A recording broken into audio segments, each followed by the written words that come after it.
I'll give this a start in like 10 seconds. 10's too much, 3 seconds. Hi everyone, this is City, the editor-in-chief at Strand magazine, and today I'm in conversation with one of KCL's most famous and fun alumni, Mei-Ying.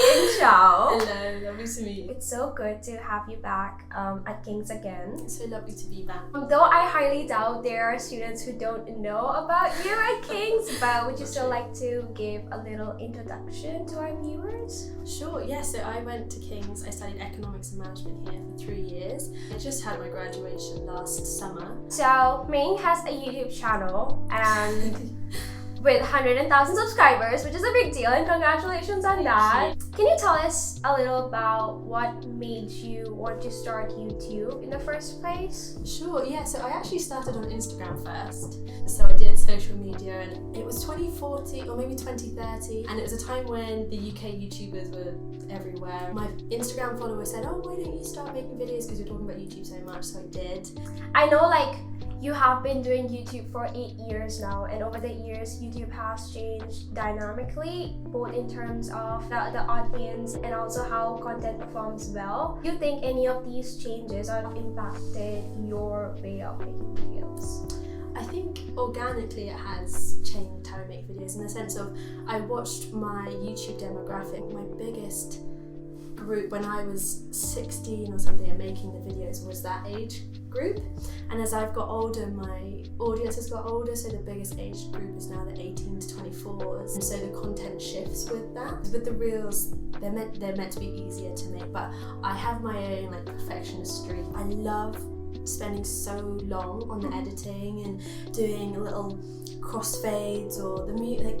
Yeah, I'm very particular. Speaking about perfectionism, your first video on your YouTube channel is from 7 years ago, which is a video with you and your mom, and she's dyeing your hair. Yeah. And you're doing a little Q&A. You should check that out. Was that your first YouTube video that you uploaded? Is there an archive? Yeah, there's an archive. If there's an archive, Yeah. how do you decide what stays on and what goes in the archive? My first video that I posted was a 10 facts about me video. I was so quiet and I was so nervous, and I spoke like, hello everyone, my name's Mei-Ying, these are 10 facts, and my friend just go like, Mei-Ying, you should get a microphone. I think choosing between the ones that I keep and the ones I don't, the ones that make me cringe, they have to go. They have to go. And one that I did with my mum was just, I really enjoyed making videos with my mum, so I kept that up. For the past few years, your videos have sort of dwelled into different mediums of art, be it through music and song covers, or making scrapbooks that are very personal to you, and or just paintings, which you are incredibly good at. Would you say that your journey as a YouTuber has inspired you to indulge or engage in these different forms of storytelling, or do you see them more as like a break from video making? I think it's more a form of, so how I see my YouTube channel is more a capsule of memories. It's not necessarily a break from filmmaking, it's just another aspect of my personality, like what's happening in my life at that moment. So it's really nice to look back and see it, and I guess it encourages me to put it out there or put it in a space.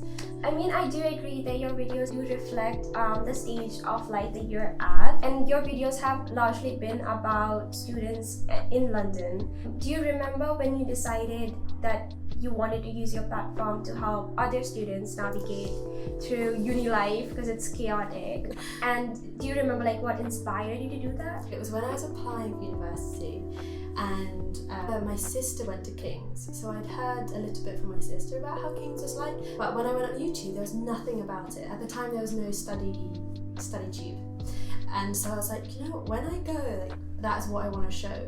That's so interesting, because when I was applying to King's, your videos were what I watched. Thanks for watching. That makes me feel, I'm really grateful for all the support. Speaking about being a woman in this city, it is tough, and I know a lot of our viewers know that being a woman and putting yourself on the internet, women are very easily targeted in terms of their ethnicities or like our age or like the way we speak, the way we eat, the way we walk, the way we dress up. There's just so many stereotypes and tags and titles and stigmas that we constantly have to fight.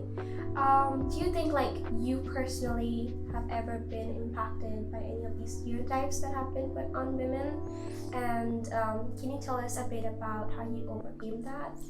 I mean, talking about the ethnicity, the amount of times people have come up to me saying konnichiwa, and first off, wrong, I'm half Chinese. On the female side, this would probably need a trigger warning.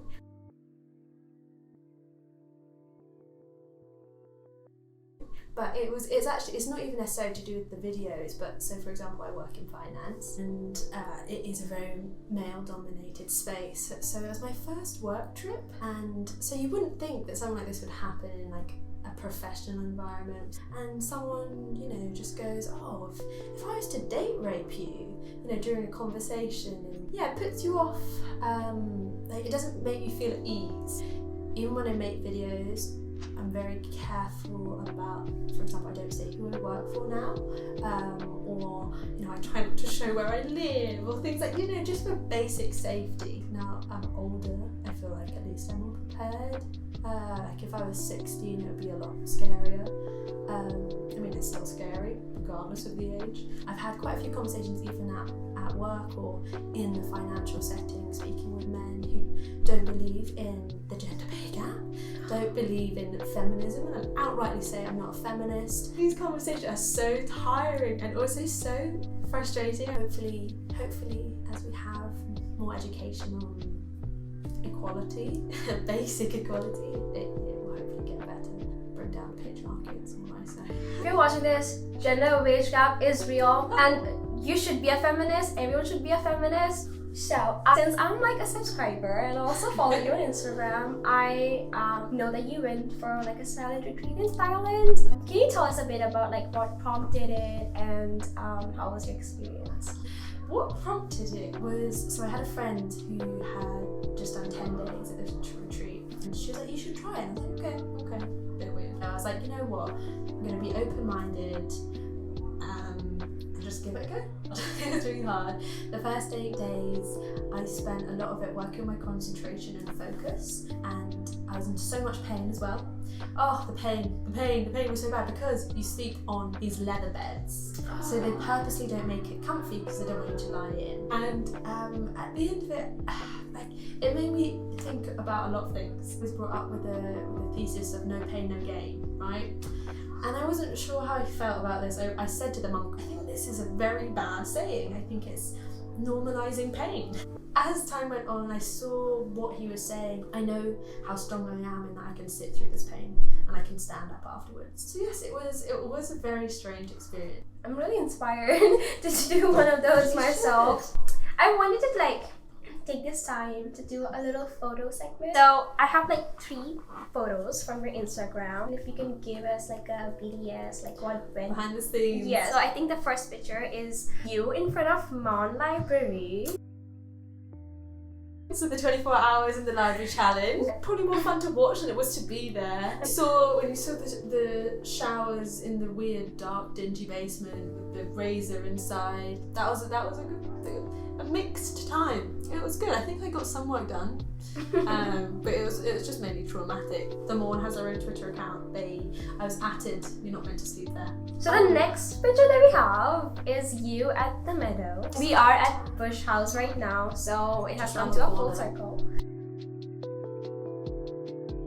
That was during a vlog. That's a little snapshot from a vlog that I had. And this is Amar, my current flatmate now. Oh, shout out to Amar. Yeah. Hi Amar. I love you. I'll see you for dinner tonight.